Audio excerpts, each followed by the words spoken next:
Hello guys, welcome back to my YouTube channel Dhruv Vlogs. So guys, আজি মই মানে কি মই বহুত দিনৰ ব্লগ দিয়া নাই মানে ভিডিও চিডিও বনোৱা নাই মানে সময় নাই নাই আৰু গৰম কেনেকুৱা মই ক'বচোন মাইক সাইড ঠিকে আছে নে ঠিকে আছে তেন্তে আজি ব্লগটো আমি আৰম্ভ কৰোঁ গাইস মানে মই আজি ব্লগটো এইকাৰণ লৈ আহিলোঁ সকলোৱে গম পালে ইলেকশ্যন গ'ল ইলেকশ্যনত নিশ্চয় আমাৰ মোদী মানে কি হয় আমাৰ ককা হ'ব আৰু আমাৰ তেখেত জিকিলে আৰু আমাৰ গৌৰৱ গগৈ নিশ্চয় সকলোৱে গম পাইছে এইবাৰ জিকিছে হয় গৌৰৱ গগৈয়ে যোৱাত সমষ্টিৰ পৰা 1,45,000 ভোটত বিজয় হৈছে বহুতে ভাল লাগিছে কিন্তু মই এটা কথা ক'ব ওলাইছোঁ মানে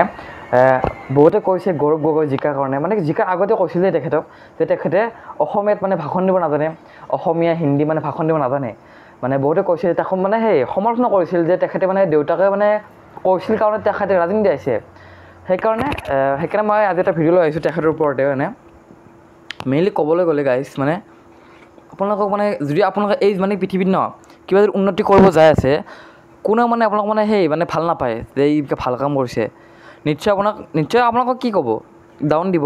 ক'ব যে তই অমুক কৰে এইবিলাক কৰি কাম নাই অমুক কৰ কিন্তু গাইজ মোৰ ফালৰ পৰা মই এটা কথা কৈছোঁ আপোনালোকে কাৰো কথা নুশুনিব কাৰণ আপোনালোকে একমাত্ৰ কাৰ খাই আছে দেউতা মাৰ হয়নে নাই আৰু যি কৰিব এই মাথাউৰি কৰিব ভগৱানে আমাক দিছেতো এটা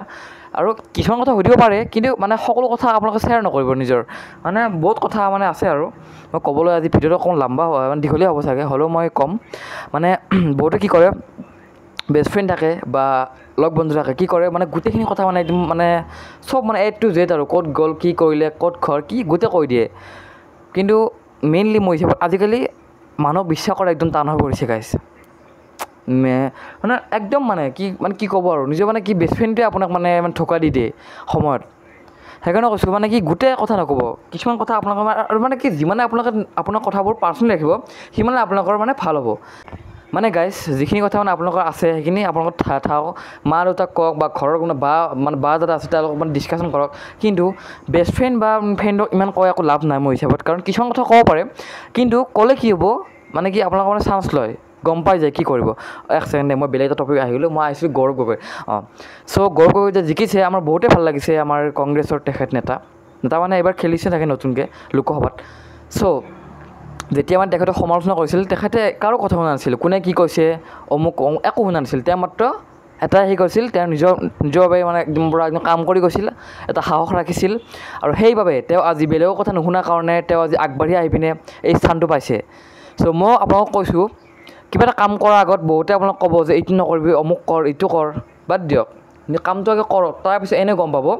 মানে মোৰ বহুত ভাল লাগিছে যে আমাৰ গৌৰৱ দা এনেকৈ জিকায় কিন্তু বহুতে মানে সমালোচনা কৰিছিল যে মানে কি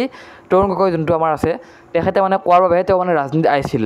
আপোনালোকে ক'বচোন গাইছ মানে এইটো হয় নে নহয় মানে মই মানে এই এনচাৰটো মানে পোৱা নাই বহুতে কৈছে যে তেখেতে মানে দেউতাকে কোৱাৰ বাবে তেখেতে ৰাজনীতি আহিছে বা হিন্দীত ভাষণ দিব নোৱাৰে কিন্তু এতিয়া আপোনালোকে তেখেতৰ ভাষণ শুনিব অসমীয়া ইংলিছত হিন্দীত মানে ভাষণ দি মোদী ডাঙৰীয়াক আৰু অমিত শ্বাহৰ চকুৰ পৰা একদম থৰ লগাই দিছে গাইছ কি ক'ম ভাবক যি গৌৰৱ গগৈয়ে মানে অসমীয়াত ভাষণ দিব নোৱাৰিছিল মানে ভুল হৈছিল আজি তেখেতে অসমীয়া হিন্দী এণ্ড ইংলিছত মানে পূৰা একদম মানে ক্লিয়াৰলি এটা ভুল নোহোৱাকৈ মানে ভাষণ দিছে এইটোৱে মই মানে জীৱন কিবা এটা কাম কৰাৰ আগত মানে ভালকৈ ভাবিব 10বাৰমান যে মই কি কৰিব যাই আছোঁ আৰু কামটো কৰিলে মা দেউতাক সুধিব বেলেগক কৈ একো লাভ নাই আৰু মানে কেতিয়াবা নাভাবিব যে এই কামটো ভাল হ'ব নে বেয়া হ'ব বিশ্বাস ৰাখক ভালে হ'ব আৰু ভাল বুলি ক'লে নিশ্চয় ভালে হ'ব গাইজ নিশ্চয় আপোনালোকে কথাখিনি শুনিলে আৰু এই কথাখিনিৰ পৰা কি আপোনালোকে মানে কিছুমান কথা যদি মানে গম পাইছে মই কি কৈছোঁ কমেণ্টত ক'ব এবাৰ মানে মই এইটোৱে কৈছোঁ যে কিবা এটা কাম কৰাৰ আগত ভালকৈ ভাবি চিন্তি কৰিব কামটো কি কৰিব যাই আছে আৰু সদায় বিশ্বাস ৰাখিব আপোনাৰ কামটো ভালে হ'ব ভাল হ'ব বুলি ভাবো ভালে হ'ব বহুতে ভাবো কি হ'ব বেয়া হ'ব নেকি ভাল হ'ব নেকি সেইকাৰণে মানে কি এটা মানে ভাইব্ৰেশ্যন পৰে আমাৰ মেইনলি ভাল ক'লে অভিয়াছলি ভালে হ'ব ভাল বুলি কাম কৰি যাওক আৰু বিশ্বাস ৰাখি যাওক ভগৱানৰ বিশ্বাস ৰাখক তেখেতে সকলো চলাই নিব এনেকৈ কাম কৰি যাওক নিশ্চয় ছাকচেছ হ'ব আৰু আমাৰ গৌৰৱ দাও যেতিয়া কাম কৰিছিল পূৰা বিশ্বাসত কাম কৰিছিল নিজৰ হকে কাম কৰিছিল বেলেগৰ কথা একো গুৰুত্ব দিয়া নাছিল সেইবাবে তেওঁ আজি এই স্থানটো পাইছে এইখিনিয়ে আৰু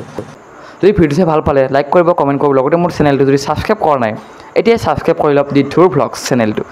আজিলৈকে ইমানেই আছিল লগ পাম এতিয়া নেক্সট ভ্লগত আজিলৈ বাই বাই জয় অসম